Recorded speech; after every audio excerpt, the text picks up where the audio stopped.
आदित्य ठाकरेंची केस ही कोर्टात किती दिवस चालू आहे? ही गेले 5 वर्ष चालू आहे. याच्यामध्ये सीबीआयची चौकशी झाली, याच्यामध्ये सीआयडीची चौकशी झाली, परत परत ह्याची एसआयटी चौकशी झाली. एसआयटीच्या चौकशीचा रिपोर्ट टेबल कुठे गेला? का नाही टेबल केला 1.5 वर्ष? ज्या एसआयटीचे अधिकारी आहेत त्यांच्यावरती कारवाई करा की त्यांनी 1.5 वर्षामध्ये टेबल केला नाही रिपोर्ट म्हणून.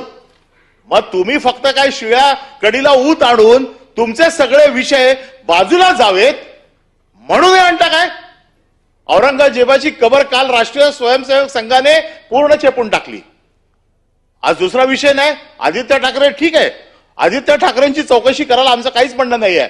या सभागृहात मंत्री उत्तर देताना काय देतात की मॅटर सबज्युडाइज आहे, कोर्टाच्या समोर आहे, न्याय प्रविष्ट आहे.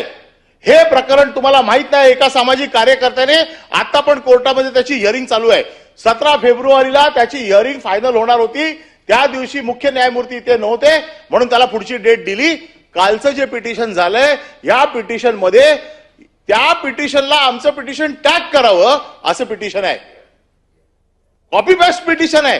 हे कोण करते? आम्हाला न कळलं एवढे आम्ही मूर्ख आहोत का? हे काय चाललंय आम्हाला कळत नाही का? आणि कोर्टात देईल ना काय निर्णय द्यायचा ते? कोर्टाचा अधिकार आहे. मॅटर सबज्युडाइज असताना तुम्ही कसं ठरवणार? आणि पॉइंट ऑफ इन्फॉर्मेशन मध्ये येते का तुम्हाला माहित नाही? तुम्ही पेपर वाचत नाही. आम्ही सभासद काय पेपर वाचत नाही? आम्हाला काय माहित नाही? पॉइंट ऑफ इन्फॉर्मेशन कुठला येतो? ज्यावेळेला सभागृहाला एखादी गोष्ट माहित नसते, बाहेर काहीतरी असं होतं की सभागृहाला सावध करणं गरजेचं असतं. सभापती महोदय, तुम्ही देखील या सगळ्या गोष्टी मान्य करताना हे सगळं नियमाप्रमाणे केलं पाहिजे असं आमचं म्हणणं आहे.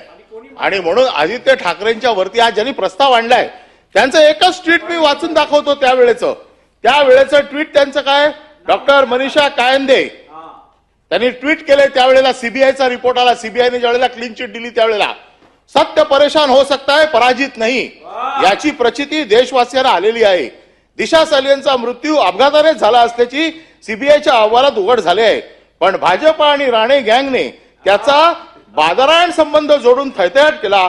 आरोप करणाऱ्यांनी आता नाक घासून आदित्य ठाकरे यांची माफी मागावी. पुढे गेलं ह्या मनीषा कायंदे सरड्यापेक्षा फास्ट रंग बदलला. अरे सरड्याला लाज वाटली